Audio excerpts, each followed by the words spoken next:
Welcome to the Midnight Gathering with Nancy Nightmare and the Wizard. Join us where the bizarre, the mysterious, and the macabre meet. Welcome to another episode. Thank you for joining us, everyone. Thank you. Yeah, we're excited about this one. This is one of my favorite movies. Yeah. I may have seen it a few times. Yeah. And I'm wearing my pleather pants in honor of my favorite character, Sex Machine, played by Tom Savini. Hell yeah. I don't have the cock gun. Hell yeah. Okay, Dr. Dre, what's happening over there? Because it's a 90s classic. Oh, okay. Another 90s classic. Yes, I think you can say cock on YouTube, like the chicken. Right.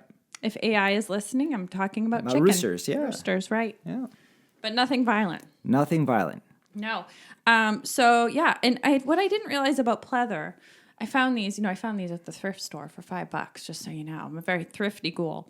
It's very warm. Yeah. It does not breathe. Interesting, because it's like, 14 degrees today? Yeah, these pants are hot. Hot pants. Hot pants. And also they make a little bit of noise, so I was a little nervous coming into the podcast about how much would be picked up. If I squeak a bit, please excuse me. It's that squeaky gun of yours. It's just my hot pants. The love gun. That's right. It's just the love gun. And today we're taking a wild ride into the chaos of From Dusk Till Dawn, a film that starts as a crime thriller and flips into a full-blown vampire horror halfway through. With Robert Rodriguez behind the camera and Quentin Tarantino's razor-sharp script, this movie is a genre mashup like no other. It's got bank robbers, a family in crisis, and a bar full of bloodthirsty vampires. Oh, and Salma Hayek wielding a python. Yeah. Outlaws, vampires, and Pandemonium. She is hot. Absolutely. And apparently, poor Selma was terrified of snakes and had to really work to overcome this to hold that python. Right. So she was really scared. And so how'd she do it? Oh, I don't know. Therapy? Yeah. Drugs, like the rest of us? I don't know. Possibly no. She's too good for that. She probably did some sort of high-end breathing exercise and visualization. Yeah. There was a story where I think it was Robert Rodriguez who told her that if she didn't do it, that they were going to offer the role to Madonna. Is that true? It is true. And Salma was like, bitch. Give me the snake. Give me the snake. I'll make it work one way or another. I would have taken it too. Yeah. I don't care how scared I am. Yeah. Because Madonna was really popular in the 90s. And so she was like, no way. This is my moment. For sure. I don't blame her. So I'm sure, hopefully you've seen the film. You know, every episode's going to give you nothing but spoilers, so be alerted. But why don't you tell us a little bit about what the film is like in detail? In great detail. Yeah. That I've written meticulously. The movie kicks off with a gritty crime thriller, following the Gecko brothers, Seth, played by George Clooney, and Richie, played by Quentin Tarantino, as they flee to Mexico after a violent crime spree. They kidnap former pastor Jacob Fuller, played by Harvey Keitel, and his two children, Kate, played by Juliette Lewis, and Scott. I didn't write down who played Scott. That's okay. Okay. Forcing them to drive the brothers to their rendezvous point, a strip club called the Titty Twister. Once inside, the movie takes a hard left turn when it's revealed that the bar's staff and patrons are vampires. A bloody battle for survival ensues as the Geckos and the Fullers fight to escape before the dawn. Who would have thought things would take a turn at the Titty Twister? Yeah. Yeah, this is an interesting mashup of two genres. Yeah. Crime thriller, horror, Yeah. supernatural horror, Yeah. with occult elements. Absolutely. Yeah, I still remember how I felt the first time I saw this. I didn't know anything about it going in, and I was like a teenager. Right. And I was like, my mind was blown when they all turned out to be vampires. That's awesome. It was a really exciting time. Yeah. Yeah, and both Quentin Tarantino and Robert Rodriguez were in their early 20s and just taking Hollywood by storm with films like Desperado and Pulp Fiction. Yeah. Do you ever have that thing happen where somebody mentions a word and you just have like a song jump in your head? It happens to me all the time. Which one did you get? Desperado, why don't you come back? what is that? The Eagles? The Eagles. Yeah. Jumped right into my head. It's so exhausting. I feel like there's always like this little gremlin in my brain that's always having another conversation. Is this a disorder that I'm describing? No, this is perfectly fine. Okay. Well, you have to say that. I think you're legally obligated to say that. Didn't you sign some paperwork when we started this? Is that what I signed? Yeah. I told you not to worry about it, but my attorney checked it out, so don't worry. Oh, gotcha. Yeah, there's a lot of themes in this movie, as we mentioned. The biggest one, in my opinion, being genre bending. The movie's a masterclass in genre subversion. It starts as a tense crime drama with gritty dialogue and escalating tension, then takes an unexpected and unapologetic dive into supernatural horror. Yeah. The dialogue throughout the first half of the movie is incredible. Just so amazing. It's so intense. Yeah. Be Yeah. cool. Everybody be cool. You be cool. I don't think there's anyone cooler than George Clooney in this movie. No. And to think that he was the guy on ER, which I know I always have a funny side story, but funny side story about ER. The first time I ever had a panic attack and ended up in the ER, I was watching ER on TV. I think I was like 12, and I was like, oh, my heart's beating fast. And they were doing some sort of like chest compressions, and I had a little bit of health anxiety. So ER actually sent me to the ER as a child. And then they had you watch ER while you were at the ER. That would have been a real Inception kind of moment, but no. Was George Clooney your physician? So I wish I would have felt much better probably, but no, I was not into that show after that, as you can imagine. Yeah. So this was really my full introduction to George Clooney because I didn't even make it all the way through one episode of ER without freaking out a bit. Right. Well, wouldn't it have been stranger had you wound up at the ER and they had From Dusk Till Dawn playing? That might have made me feel better. At least it would have distracted me. And there was no medical stuff involved in it. It's the medical stuff that tweaked me out. I start, at 12, I was like, oh, I think I'm having a heart attack. You're not having a heart attack. Spoiler. Are you sure? Well, I'm still here. Can I tell you, if I had a heart attack every time I thought I was having a heart attack in life, You would be having a heart attack. I'd be a medical miracle. Better drink more caffeine. Funny enough, I think somebody blamed caffeine, like too much coffee, on someone's recent, like some musician, I can't remember his name, was out on the road. He's a drummer and experienced like some kind of a medical episode. Oh, yes, please tell me this. and they were like, it's the coffee. That's what's so funny about humans is like, I know that this is an issue, yet I drink, 4 shots of espresso a day, Diet Pepsi. Of course, yeah. Someone with anxiety, let's just chug caffeine all day. That makes sense to me. No. You are just as nuts as I am, so. Yeah. Anywho. Anyway, what are some of the other themes in this film? Before this train gets rolling. Oh, God. The relationship between the Fullers, especially Jacob's crisis of faith, adds depth to the story. It's a fascinating contrast to chaos of the Gecko brothers' destructive bond. Yeah, there were 2 different family dynamics at play here, the Gecko brothers and the Fullers. Yeah. And boy, I really, as an adult, love the Fullers dynamic and the crisis of faith. Yeah. And the kids, of course, were raised indoctrinated and are so confused as to why he's not clinging to his faith to get through the death of his wife. Right. And Juliette Lewis, what a phenomenal actress she is. Absolutely. Yeah, Quentin Tarantino, after they cast Juliette Lewis, she is such an incredible actress that they actually kind of had to rewrite the part and give it more depth. Yeah. Because she's just so good. Yeah. Yeah, the film was, I guess, or the script rather, was rather generic. And then as people signed on, he would go in there and he would make tweaks to it because he knew he had really strong actors. Tweaks, titty twister. See, that's what my brain just did then too. Yeah. Tweak. And now we need to talk about how cool Seth Gecko is. Yeah. Yeah. What a badass. Badass indeed. That haircut he had, I feel like he was like an originator of that haircut. What is it, like the Roman haircut? Yeah. And he made it look so cool. And I remember a lot of guys got that haircut after Right. this movie. Yeah. Now, it's interesting because I guess John Travolta was one of the runner-up for the character, but turned it down for whatever reason.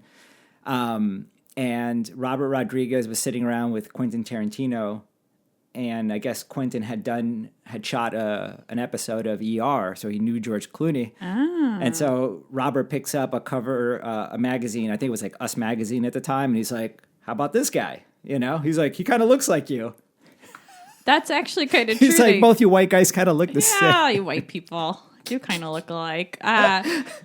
You white people, me. Yeah, they do kind of have a resemblance in a strange way. Yeah, it's funny because I think George Clooney like chuckled. That's funny. Because he was like, "What?" The other thing I noticed is I know when I first saw it, I thought these guys were old, right? I thought they were very old because when you're young, you think everybody's old. George Clooney, I feel like he's looked the same for like his whole career. Yeah. And that's an advantage because he always kind of had salt and pepper hair. And now you look at him and you're like, yeah, he basically looks the same. Yeah, but I mean, I don't know. Like, I was like, wow, these two guys are psychopaths, but they're like cool. Well, I would say Seth was cool. Yeah, Seth was really cool. And then Richie was a hot mess. Hell yeah, he was. I think that's the clinical term for it. Yeah. Dude. And I loved how they showed it from his perspective, how everything he was saying was rational to him because that's what he was hearing. Yeah. Some sort of schizoaffective disorder. But Seth was interesting because like he's got like a code because he would continue to like, you know, reprimand him for his bad behavior, if we can call it that. Yeah. You know, he's like, hey, we've got a code. Like, we do not do this, don't do this, don't do this. Yet, like, if he doesn't get his way, he immediately like does exactly what his brother does. Well, he was complicated. Yeah, right. Yeah. Like, you tell I would have fallen for it. But like, you know, he means well. What are you going to do? But yeah, and the way that he delivers those lines, man, he's so badass. Yeah, yeah. And of course, you have to credit the writing for that too. Quentin, yep. But yeah, in a really cool portrayal of that family dynamic where Seth knows that Richie's a mess, but he loves him. Right. And he's always trying to reconcile the two in his head, which how many of us have been there with a family member that might have some issues and you're like always, you've got this guilt cycle of like, anger, and then you're guilty that you were angry because they can't help it, and it's just this whole thing. Well, I'm pretty sure that Seth was hoping to go to therapy once they reached the border, and you know, air out these grievances from their past. Yeah, a lot of meditation too, probably in Mexico, for sure.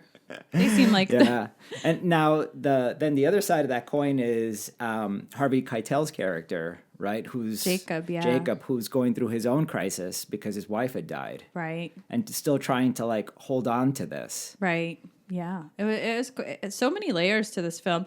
Another one is survival and redemption.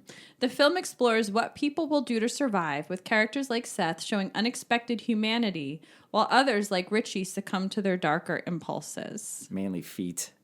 Yeah, a lot of foot shots in this, Quentin. Don't think we don't notice. Like, I lust after feet. Always with the foot shots. I don't understand. Yeah. He's a mad genius. Some people really like feet. And I know that there's a whole market for selling foot pictures. Yeah. Who among us hasn't been tempted to do that? Yeah. You know? I really don't like feet, though. I don't know if I could do it. I mean, my feet look okay, but they're feet. Yeah. Well, maybe we'll have Quentin take a look. He's an artistic visionary, so he might see something in my feet that I don't see. So you think he told like Robert, he's like, dude, make sure like you get some really solid shots of those toes. Well, only female toes in particular. Well, right in the scene with Satanico Pandemonium. Yeah. Putting her foot in his mouth. I was like, this is gratuitous, Quentin. This is for you. I know that. Yeah. You can't hold it against them. You know, you got to entertain yourself in life. Yeah.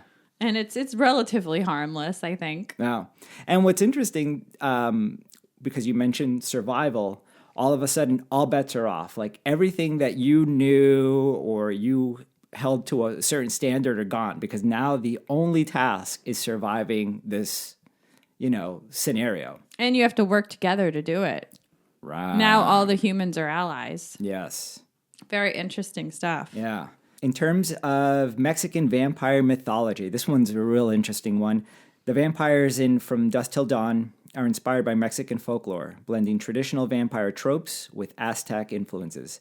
Satanico Pandemonium, with her commanding presence and snake dance, evokes the image of an ancient goddess. Snake dance. Yeah. I think she improvised that too. Yep. Yeah. Not the foot part though. I think there was some direction involved in that.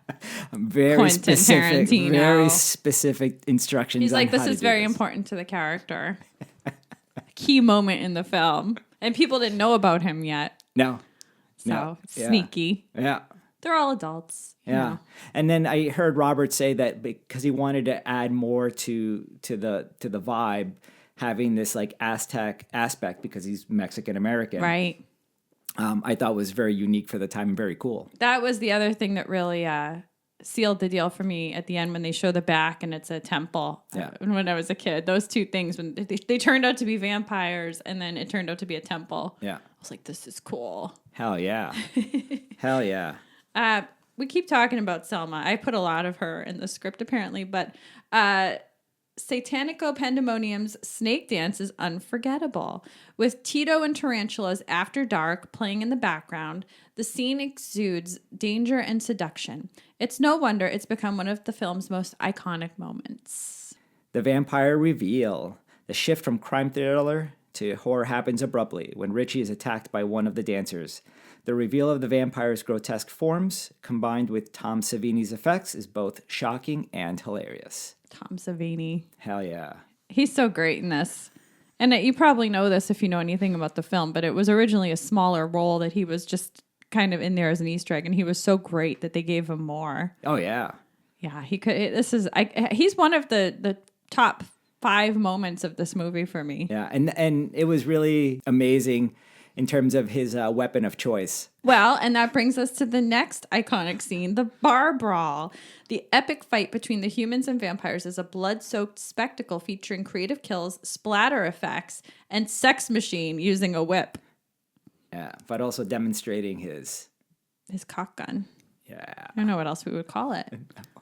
YouTube, that is a reference to a rooster. Mm-hmm. His, yeah. I'm trying to swear less in the podcast. Not that I've been swearing a lot, but I do in real life struggle with that, having been raised in Boston, in the Boston area. It's a normal part of my my vernacular, if you will. Yeah. And the internet doesn't like it. Right. Yeah. I mean, I can imagine, like, kindergarten was probably like the F word, the S word. You want me to color? Go fuck yourself. Yeah, a lot of that. No, I didn't say that. I was like a kindergartner. With a squeakier voice. Yeah, slightly squeakier, yeah. So, the behind the scenes. Rodriguez and Tarantino wanted the film to feel like 2 different movies spliced together, which is why the tone shift is so dramatic. It is dramatic. It's like it. I mean, it's funny. I don't know. Did you know about this film when you first saw it? Did you know anything about it? Do you remember? No, we were like, it's a Tarantino film. Got to go see it. But I didn't know there were vampires in it. I think I didn't either. My friends, I had a friend who was a very big film buff, so he would take me to all these like films, like The Ninth Gate, and like all these things that I probably wouldn't have seen on my own. Yeah, because I didn't know anything about film. And he took me to this one, and I just remember I thought this was a crime thriller. Right. I thought there was going to be a drug deal. Yeah. And all of a sudden we get freaking vampires. This is fantastic. I know I keep saying that, but it really just blew my mind. And every time I watch it, I kind of revisit how I felt the first time I saw it. Yeah. And I feel like these guys were basically telling the establishment, like, piss off, right? I mean, they didn't get an Oscar for this thing, but the idea that they took a crime thriller and then all of a sudden went, grindhouse, B-movie horror is really gutsy. Yeah, they did a lot of things in the production of this film that were not standard as well. Right. But they did their own thing for sure. Yeah. I think the only reason why some people, it doesn't work for them is because I think some of the effects are now very dated looking. Oh, you think so? I think so. I think if the effects were more like realistic, Oh, I thought they were pretty good, even still. But a lot of people found some of them particularly goofy. Like when Fred Williamson's like face melts. I thought it was cool. Right.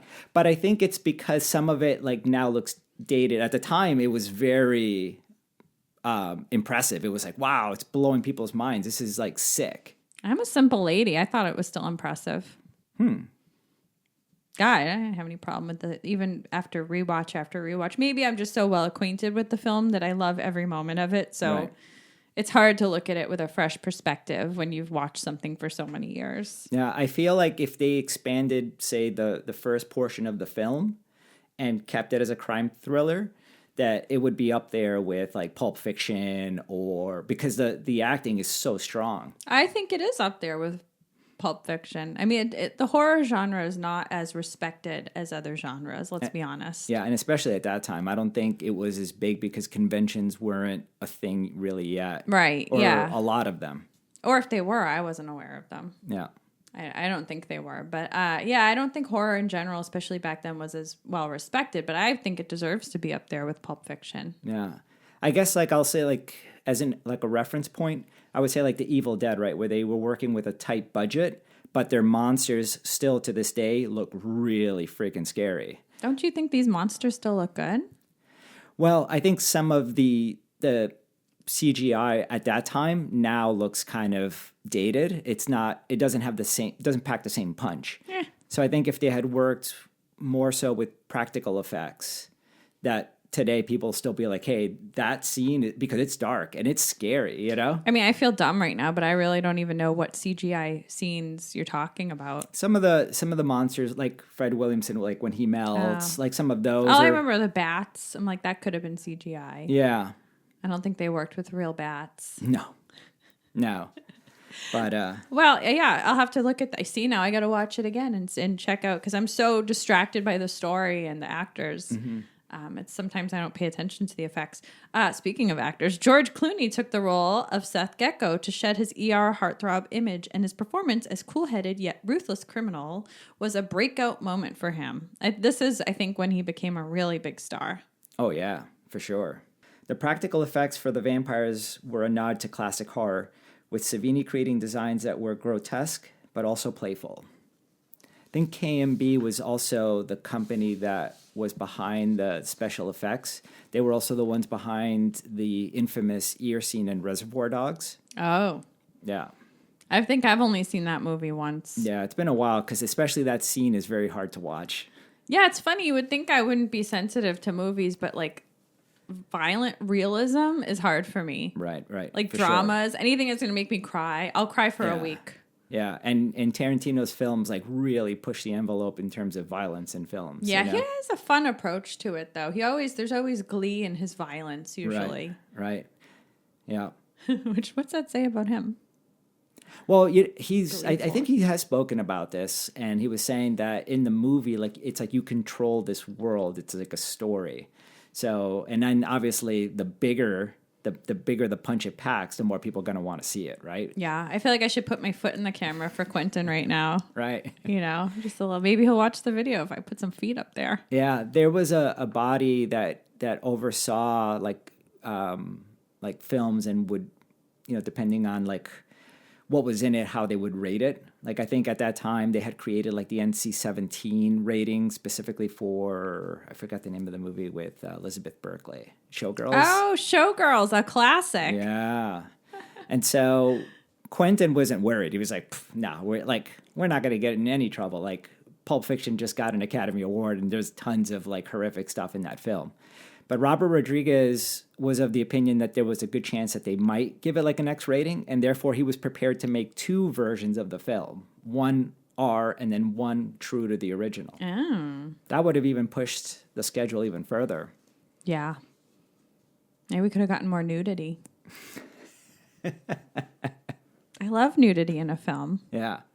Just keeps you engaged. Yeah. You know? Well, I think this was like a grindhouse, but like in the way where it's like a monster version, right? Yeah. Not really so much of the sexploitation type movies. Right. Yeah, I mean, in this day of social media where your dopamine is so heavily drawn upon, sometimes you need a little thrill in a movie to keep you engaged. Yeah, this film I feel Yeah, no problem paying attention to this one. Yeah, kicks butt for sure. From Dusk Till Dawn stands out for its boldness. It doesn't just mix genres, it commits to both fully, delivering a satisfying crime story and a chaotic horror movie. Definitely. So what would you say it is?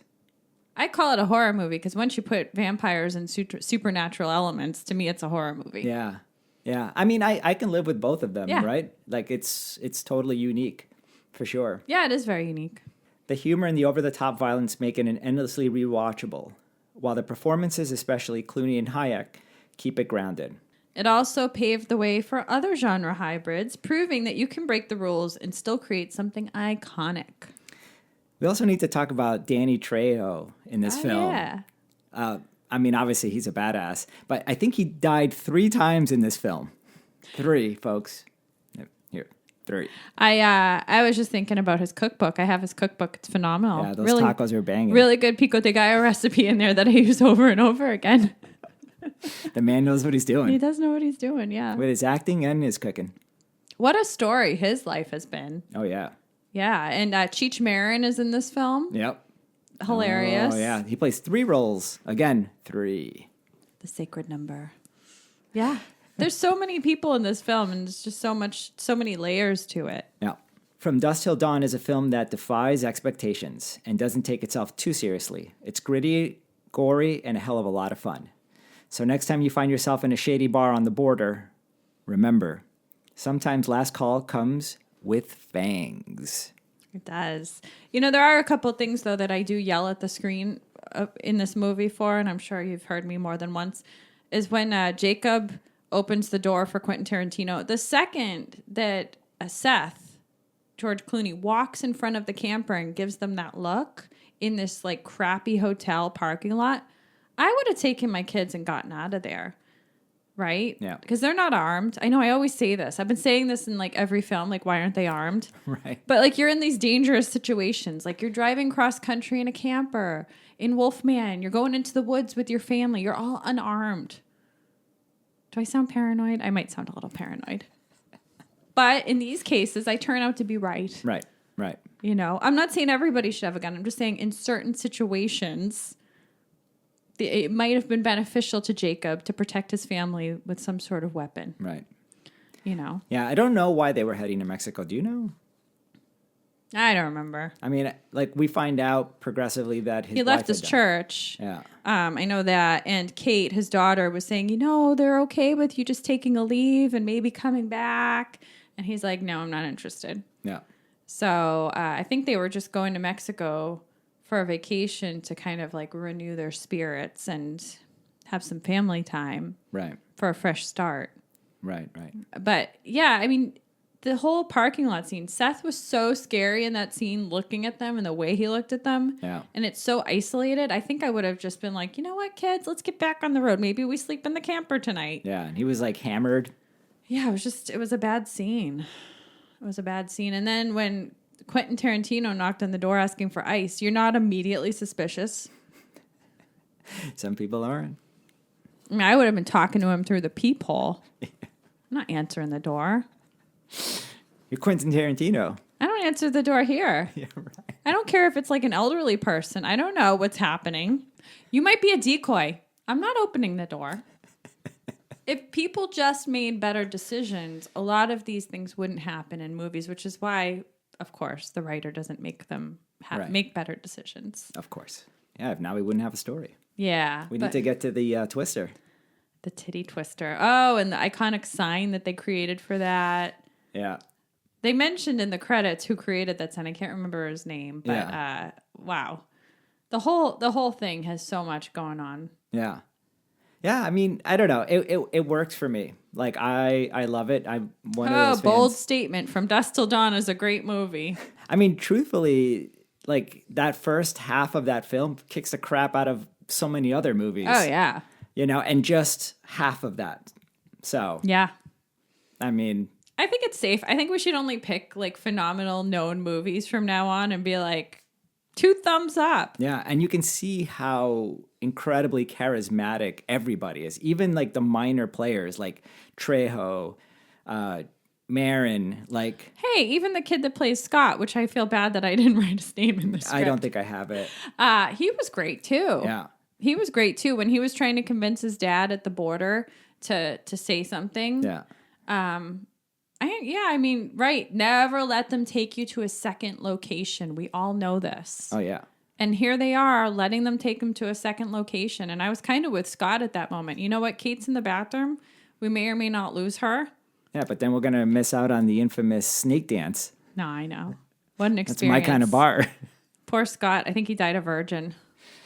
Yeah. At least he had a drink, though. Yeah. He was a minor player that also had a lot of charisma, played a major role in the film. And Salma Hayek, who really didn't have a whole lot of lines, right? Like her big line was, do you remember it? No. It was, I think it was, welcome to slavery. And then George. Oh, that's right. She Clooney- was going to make George Clooney her slave. Hey, can't blame a lady. And then Seth was like, sorry, I already have a wife. That's right. There's so much humor in this movie, and it really keeps it from going too far into like gore. Right. Such a great film. I thought it was an interesting choice to make her almost like kind of like a lizard vampire. Plays on that whole like Lizard people again. people. Yeah. Well, I think it's part of the Mayan mythology. Yeah. Right? Yeah. Interesting how there's commonality between a lot of myths. Right. Yeah. And it all involves lizards and reptiles. Right. Yeah. And the idea of like liminal spaces, right? Because they're, as soon as they cross that border, they're going to hell and they're heading southbound. Yeah. You know? So for people who are struggling well, is it a crime thriller or is it horror? It's like, it's both. You know what I mean? Because now we're crossing over into the underworld, and that's where these vampires dwell. Yeah, you're on the highway to hell. Highway to hell. That's all I can hear. How do I pay attention to anything? It's like you're talking and all of a sudden I'm like listening to AC/DC.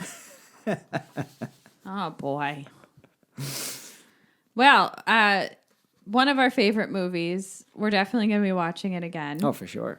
And again and again. I kind of want to watch all of Quentin Tarantino's films in order. Would you like to do that with me? Yes. Let's have a Quentin Tarantino weekend. Yeah. In doing some research on the film, I came across a lot of great interviews with him. And I know... I want everybody to see my hair. It's all natural. Please excuse my ADD counterpart.